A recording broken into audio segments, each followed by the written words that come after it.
Hello everyone, আসসালামু আলাইকুম। কী অবস্থা সবার? এত কনকনে ঠান্ডা পড়ছে, তাই ভাবলাম একটা ঠান্ডা ঠান্ডা ব্লগ শেয়ার করি। সেদিন ফ্রেন্ডদের সাথে একটা সুন্দর সন্ধ্যা স্পেন্ড করি। বলতে গেলে সাডেন একটা প্ল্যান ছিল যে আমরা বের হব, ঘোরাঘুরি করব, খাওয়া দাওয়া করব। সো সেদিন যেদিকে তাকাই পরিচিত মুখ, ইভেন আদার্স ফ্রেন্ডসদের সাথেও আমাদের দেখা হয়ে যায়।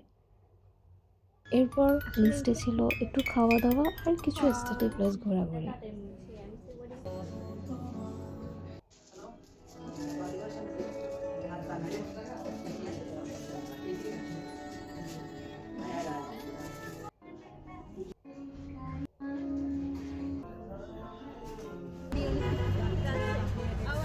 আচ্ছা আবার রিটে An eternity later. টাকা নিয়ে আমি না না ইয়ার করে দে তুই আমাকে দিবি সেই ফুলটা আমি ওকে দিব এই ফুলটা করে দিবি হ্যাঁ এরপর লাস্টে একটু ফুল বিলাস করলাম, then back to the home. আল্লাহ হাফেজ সবাইকে, টেক কেয়ার।